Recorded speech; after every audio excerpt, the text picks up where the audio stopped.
Merhaba arkadaşlar, videoma hoş geldiniz. Bugün tarihi değer taşıyan, aynı zamanda piknik alanı olarak kullanılan Tekeköy mağaralarını gezeceğim. Size de birkaç yer göstermek istedim. Hadi gidiyoruz. Burası aslında aynı zamanda bir fındık bahçesi arkadaşlar. Her yerde fındık ağaçları var. Fındıksın. Ama tabii ki şu anda fındık yok çünkü fındık zamanı değil. O yüzden eğer fındık yemek istiyorsanız Eylül ayının sonunda biz başına toplamaya başlıyoruz. Siz de gelebilirsiniz. Yardımcı olmak isterseniz sizi fındık tarlalarımıza davet ediyoruz. Kardeş toplayın. Burnumu yamuk çekme bak. Bu arada Ya tripodumu versen ya, elim kayıyor. Ben dedim sana.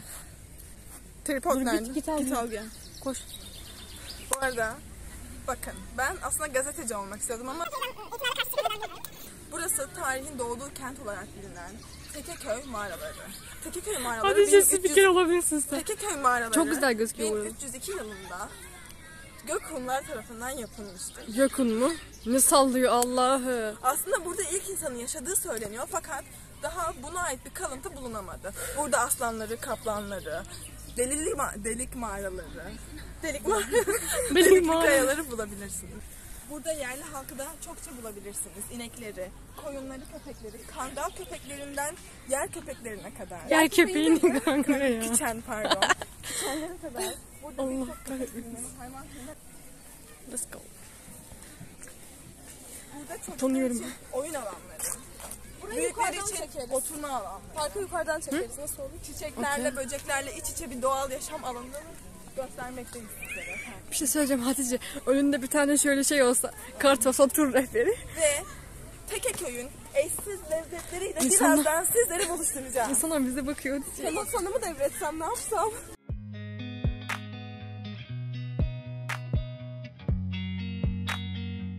Şurada bir tenis yeri yapmışlar. Çocuklar sıkılmasın diye. Hadi gidelim. Kullandığımız bitti bilmiyorum. Tabeladan da gördüğünüz üzere burası aslında bir arkeoloji vadisi olarak geçiyor. Tamamen tarihi bir alan, yani delikli kayaların aslında delikli olduğuna inanabilirsiniz. Biz çok görmesek de, çünkü oralara çıkmak yasak maalesef. Yani delikleri matkapla açmadıysalar gerçek. Burası aslında çok eski bir yer. Ta ilk insanların ilk yerleşim yerlerinden biri falan.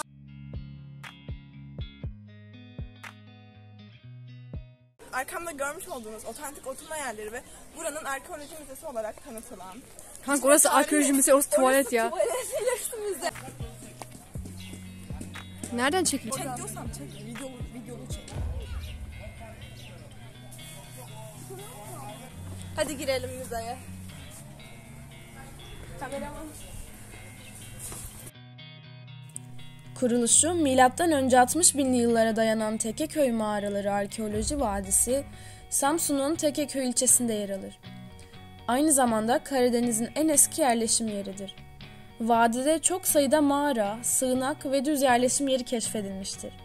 Kalıntılar arasında taş yontma yöntemiyle elde edilen ok ve mızrak uçlarıyla baltalar, kesici ve kazıyıcı aletler de yer almaktadır.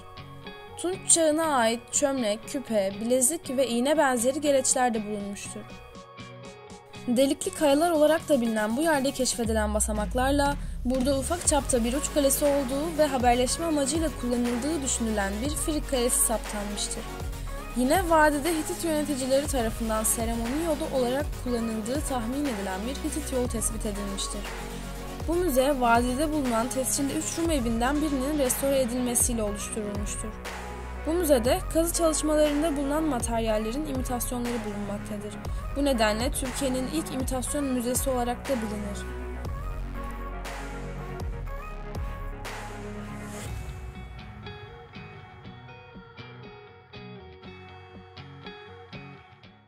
Burada abilerimiz ateşi buluyorlar.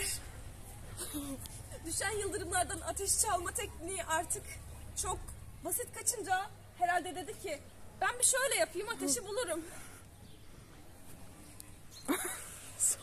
Burada da nasıl avlandıklarını, bu bir kuzu mu bu, ne bu atı? Geyikmiş.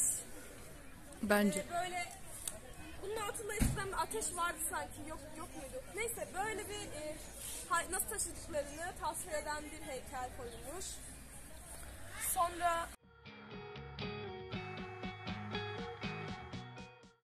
Burada da görmüş olduğunuz gibi bir aslan, şurada uluyan bir kurda benzeyen bir hayvan. Kurda benzeyen değil kanka. Kurt, uluyan bir kurt.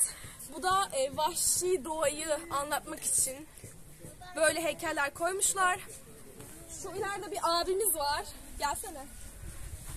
İri bir abimiz, elinde de kuzu taşıyor galiba. Avlanmış ve aç midesini doyurmaya gidiyor.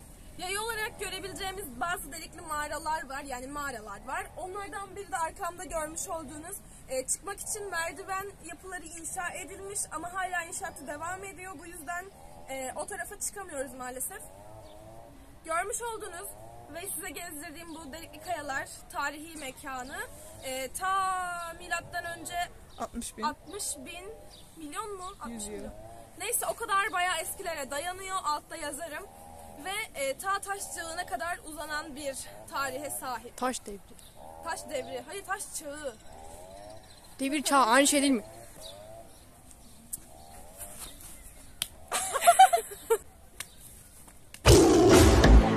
Sallandı şu an, gidiyor. Arkadaşlar burada görmüş olduğunuz gibi yine büyük bir abimiz var ve elinde bir boşluk var. Büyük ihtimalle orada bir mızrak vardı ve tam olarak avını öldürmek için hazırlanıyordu ki avı da burada arkadaşlar. Boynuzu kırılmış bir geyik. Tamam, yamuk. Şimdi bunu çekelim. Gel. Hayat beni yoruyor. Gel bunu çekelim. Burada da bir abimiz var ve bunun da elinde bir boşluk var. Galiba buradaki mızrakları çaldılar ya da ne oldu bilmiyorum. Galiba gerçekten Bu da bir dakika. mızrakları gerçekten tarihi eser sanmış olabilirler.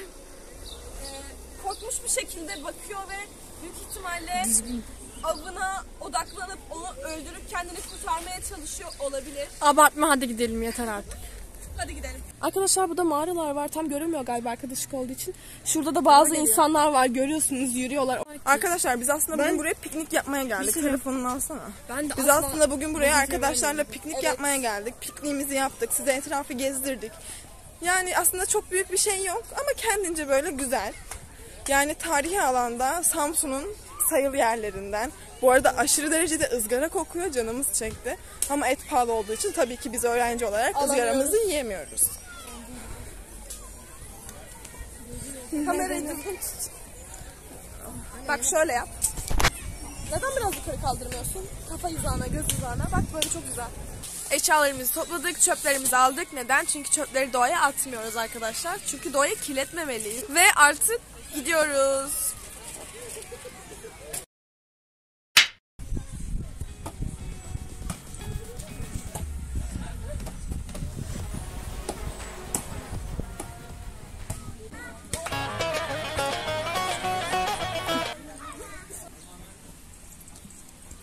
Saattir diyorum ki alan dar, smaç atmayın.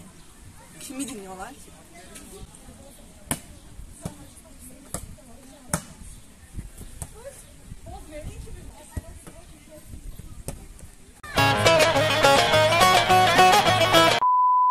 İlk aşkım ilk heyecan. Kovalardıkça kaçan ateş böceği. Sonra oradan kesin. Hadi gidelim. Bir daha yaptır, dur. Bunu nasıl yaparsın Leonardo? Utanıyorum bazen. İnsanlar bize bak. Rezillik. Oturma alanı, park, mağaralar, tarihin doğduğu kent. Anlatıyor. Burayı videonun sonuna kamera arkası diye ekleyeceğim. Tamam, ekle. Evet Azman'ı arkadaşlar, çevir. gördüğünüz gibi şöyle doğanın binbir hali olan. Dur. Bir spiker doğdu. Az ama telefonu yamuk tutuyorum gibi sanki. Bir dakika, ses geliyor.